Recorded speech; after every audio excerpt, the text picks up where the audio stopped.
বিভিন্ন প্ৰান্তত যি বানৰ বিভীষিকা আৰু যি শেহতীয়াকৈ যি ৰঙা নদীৰ প্ৰকল্পৰ পানী এৰি দিয়াৰ ফলত যিটো হাহাকাৰময় পৰিৱেশ সমগ্ৰ অসমত বানৰ বিভীষিকা তাৰ মাজতে ৰঙা নদী জলবিদ্যুৎ প্ৰকল্পৰ পৰা তেওঁলোকে এৰি দিয়া যিটো পানী এই পানীয়ে যিটো ভয়াৱহ পৰিৱেশ সৃষ্টি কৰিছে সেই পৰিৱেশৰ পূৰ্বানুমান আমি সকলোৱে কৰিছিলোঁ বা বিভিন্ন বিশেষজ্ঞই বিভিন্ন সময়ত এই কথা স্পষ্ট ৰূপত কৈ আহিছিলে আৰু শেহতীয়াকৈ আমি কেইবছৰমানৰ আগতে ইয়াৰ ব্যাপক এটা প্ৰভাৱ ভয়াৱহতা দেখিছিলোঁ হঠাৎ পানী খুলি দিয়াৰ ফলত নামনি অঞ্চলত থকা ঘৰ জীৱ জন্তু গোটেই তাৎক্ষণিকভাৱে উটুৱাই লৈ গৈছিল আৰু এতিয়াও যোৱা এই বৰষুণৰ সময়ত ৰঙা নদী জলবিদ্যুৎ প্ৰকল্পৰ পৰা পানী এৰি দিয়াৰ ফলত আমি দেখিবলৈ পাইছোঁ যে নামনি অঞ্চলত ব্যস্তৰ ক্ষতিসাধন হৈছে চাৰিওফালে ঘৰ উটুৱাই লৈ গৈছে জীৱ জন্তু উটুৱাই লৈ গৈছে বিভিন্ন সা সম্পত্তি উটুৱাই লৈ গৈছে আৰু কেৱল মাত্ৰ 405 মেগাৱাট ক্ষমতা সম্পন্ন জলবিদ্যুৎ প্ৰকল্পৰ পৰা পানী এৰি দিয়াৰ ফলতে এই ভয়ংকৰ ভয়াৱহ পৰিৱেশ সৃষ্টি হৈছে গতিকে আমি সকলোৱে এই কথা অনুমান কৰা প্ৰয়োজন যে এই ইয়াতকৈ 5 গুণ বেছি ক্ষমতা সম্পন্ন নামনি সোৱণশিৰি জলবিদ্যুৎ প্ৰকল্প যাৰ উৎপাদন ক্ষমতা 2000 মেগাৱাট ইয়াৰ পৰা পানী এৰি দিয়াৰ ফলত কেনেকৈ ভয়ংকৰ এটা পৰিৱেশ সৃষ্টি হ'ব সেই সম্পৰ্কত বিভিন্ন সময়ত বিশেষজ্ঞসকলে মতামত আগবঢ়াই আহিছিলে আৰু চৰকাৰে গঠন কৰি দিয়া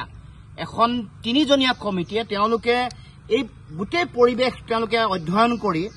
2019 চনত চৰকাৰে গঠন কৰি দিছিলে আৰু 2023 চনত তেওঁলোকৰ প্ৰতিবেদন ইতিমধ্যে চৰকাৰৰ হাতত অৰ্পণ কৰিছে তাত তেওঁলোকে Subansiri independent integrated reservoir management authority এটা বনোৱাৰ কাৰণে তেওঁলোকে ইতিমধ্যে পৰামৰ্শ দিছে ইয়াৰ ভয়াৱহতা নামনি অঞ্চলত পৰাব পৰা প্ৰভাৱ আৰু এই প্ৰভাৱক কেনেকৈ মোকাবিলা কৰিব পাৰি সমগ্ৰ বিষয়বোৰ চোৱা চিতা কৰিবৰ কাৰণে যিটো কথা চৰকাৰে কাৰ্যকৰী কৰা নাই নকৰি এতিয়া শেহতীয়াকৈ সোৱণশিৰি জলবিদ্যুৎ প্ৰকল্পৰ 700 মেগাৱাট ক্ষমতা এই বছৰ মে মাহতে উৎপাদন কৰিবলৈ তেওঁলোকে চিন্তা চৰ্চা কৰিছে অহা 26 চনত তেওঁলোকে সম্পূৰ্ণ 2000 মেগাৱাট ক্ষমতা তেওঁলোকে সম্পূৰ্ণ উৎপাদন কৰিবৰ কাৰণে ইতিমধ্যে চিন্তা চৰ্চা বা পৰিকল্পনা প্ৰস্তুত কৰিছে আনকি আপোনালোকে জানে যে ৰঙা নদী প্ৰকল্প অসম সীমান্তৰ পৰা 30 কিলোমিটাৰ দূৰত আছে কিন্তু এই সোৱণশিৰি জলবিদ্যুৎ প্ৰকল্প অসম সীমান্ততে অসম আৰু অৰুণাচল সীমান্ততে আছে আৰু এই য'ত সোৱণশিৰি জলবিদ্যুৎ প্ৰকল্প য'ত গঢ়ি তুলিছে য'ত বান্ধ নিৰ্মাণ কৰা হৈছে তাত আপোনালোকে জানে যে অধ্যয়নে কৈছে তাত এটা ফল্ট এটা আছে এটা য'ত এই ফল্টটোৰ পৰা বৰ বেছি দূৰ নহয় ইয়াৰ মাটিৰ গুণাগুণৰ লগত আকাশ পাতাল বেলেগ অঞ্চলৰ মাটিৰ আকাশ পাতাল পাৰ্থক্য আছে শেহতীয়াকৈ গাৰ্ডৱাল খহি কেনেকৈ যিটো ডাইভাৰচন টানেল যিটো আছে সেইটো কেনেকৈ বন্ধ কৰিছিল আপোনালোকে সকলোৱে দেখিছে মাজে মাজে গাৰ্ডৱাল ভাঙে ডাইভাৰচন টানেল এনেকৈ বন্ধ হয় আৰু আনকি এটা ভয়ংকৰ তথ্য চৰকাৰৰ এটা কনষ্টিটিউৱেণ্ট এটা তেওঁলোকৰ নিজা এটা অনুষ্ঠান the wild life institute of India WII 2024 চনৰ জানুৱাৰীত তেওঁলোকে অধ্যয়ন কৰিছিলে অধ্যয়ন কৰি প্ৰতিবেদন মানে 2024 চনৰ জানুৱাৰীত তেওঁলোকে প্ৰতিবেদন দিছে তেওঁলোকে গোটেই কথাটো প্ৰতিবেদনত তেওঁলোকে standing committee of national board for wildlife তাত তেওঁলোকে গোটেই প্ৰতিবেদন তেওঁলোকে জমা কৰাৰ পিছত তেওঁলোকে কৈছে যে ইয়াৰ যিটো সোৱণশিৰি প্ৰকল্পৰ পৰা এৰি দিয়া পানীয়ে 40 কিলোমিটাৰ দূৰলৈকে ব্যাপক ভয়াৱহ প্ৰভাৱ পেলাব যি সময়ত বিদ্যুৎ উৎপাদন হয় যেতিয়া পানীটো ধৰি থয় আৰু যেতিয়া পানী খুলি দিয়ে তেতিয়া পানীৰ যিটো জলপৃষ্ঠৰ যিটো তাৰতম্য ব্যৱধান তাত আগৰ যিটো পানী তাৰ জলপৃষ্ঠতকৈ 2 মিটাৰ অৰ্থাৎ প্ৰায় 6 ফুট বেছি মানে বৃদ্ধি হ'ব পানী 6 ফুটতকৈ 6.5 ফুটতকৈ বেছি পানী বৃদ্ধি হ'ব আগৰ জলপৃষ্ঠতকৈ আৰু গোটেই পানীৰ যিটো সামূহিক উচ্চতা সেইটো হ'ব 6.75 মিটাৰ তাৰমানে প্ৰায় 20 ফুট ওখলৈকে পানী ওপৰলৈ উফন্দি উঠিব আগৰ যিটো জলস্তৰ আছে তাৰমানে ভয়াৱহতাটো আৰু কৈছে যে দুলুং সোৱণশিৰি যিখন বন্যপ্ৰাণী অভয়াৰণ্য আছে তাত থকা যিসমূহ হাতী আছে বা আন বনৰীয়া জীৱ জন্তু হাতীৰ পোৱালি তেওঁলোকে এলিফেণ্ট কৰিডৰেদি আহিব নোৱাৰে তেওঁলোকক উটুৱাই লৈ যাব বুলি কৈছে আৰু এইখনত যেতিয়া এই প্ৰকল্প সম্পৰ্কত যেতিয়া প্ৰশ্ন উত্থাপন কৰিছে যে হাতীৰ এই অৱস্থা হ'ব হাতীক উটুৱাই লৈ যাব তেতিয়াহ'লে সাধাৰণ মানুহ কি হ'ব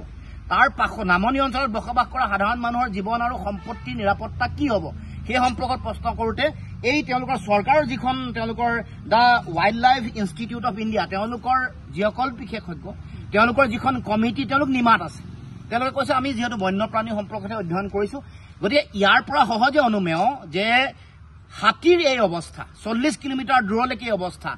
6.5 ফুটতকৈ বেছি আগৰ পুৰণা পৃষ্ঠতকৈ ওপৰলৈ উঠিব মুঠতে সৰ্বমুঠ প্ৰায় 20 ফুট ওপৰলৈকে পানী ওপৰলৈ উঠিব 6.75 মিটাৰ গতিকে সেই এনেকুৱা এটা পৰিৱেশ পৰিস্থিতিত কেনেকুৱা ভয়ংকৰ ভয়াৱহ পৰিৱেশ হ'ব এইটো আমি সকলোৱে অনুমান কৰিব পাৰিছোঁ ৰঙা নদী এই নদীবান প্ৰকল্পৰ ভয়াৱহতাক লৈ আমি আগতেও উল্লেখ কৰিছিলোঁ মই সদৌ অসম ছাত্ৰ সন্থাৰ সাধাৰণ সম্পাদকৰ দায়িত্বত থাকোঁতে কৈছিলোঁ যে এইটো যিটো ভয়ংকৰ পৰিৱেশ সৃষ্টি কৰিছে বিভিন্ন বিশেষজ্ঞও পৰামৰ্শ দিছে মতামত আগবঢ়াইছে আনকি প্ৰতিষ্ঠাকালৰ যিগৰাকী মুখ্য অভিযন্তা তৰুণ চন্দ্ৰ বৰগোহাঁই ডাঙৰীয়াই নিজৰ প্ৰতিবেদন দি তেওঁ লিখিছে লিখা মেলা কৰি কৈছে যে ডিকমিছন কৰিব লাগে তাৰমানে পুৰণা এই বান্ধটো ভাঙি পেলাব লাগে আৰু আমিও সেই সময়ত দাবী উত্থাপন কৰিছিলোঁ যে ডিকমিছনৰ বিকল্প নাই পৃথিৱীত বিভিন্ন জলবিদ্যুৎ প্ৰকল্পই ভয়াৱহতা সৃষ্টি কৰা মানুহৰ নামনি অঞ্চলত বসবাস কৰা মানুহৰ জীৱনলৈ ভয়াৱহতা নমাই অনা বহু এনেকুৱা ধৰণৰ বৃহৎ নদী বান্ধ এনেকৈ ডিকমিছন কৰা হৈছে ভাঙি পেলোৱা হৈছে গতিকে যিহেতু ইয়াৰ লগত জড়িত মুখ্য অভিযন্তা বিশেষজ্ঞই ইতিমধ্যে কৈছে যে ৰঙা নদী এই নদী বান্ধ প্ৰকল্প ডিকমিছন কৰিব লাগে NSPC কৰ্তৃপক্ষক সেই সম্পৰ্কত বিভিন্ন সময়ত আহ্বানো জনাইছে আৰু বহু দীঘলীয়া সময় যেতিয়া চিল্টেশ্যন হয় ইয়াৰ যিটো উৎপাদন ক্ষমতা লাহে লাহে কমে আৰু ই যিহেতু ভয়াৱহতা আনিছে আগতে কেতিয়াও এই অঞ্চলসমূহত ৰঙা নদীৰ নামনি অঞ্চলত কেতিয়াও এনেকুৱা ভয়ংকৰ প্ৰলয়ংকাৰী বানপানী কেতিয়াও হোৱা নাছিলে এইটো যে নদী বান্ধ সৃষ্ট এইটো স্পষ্ট সেইকাৰণে এই যিটো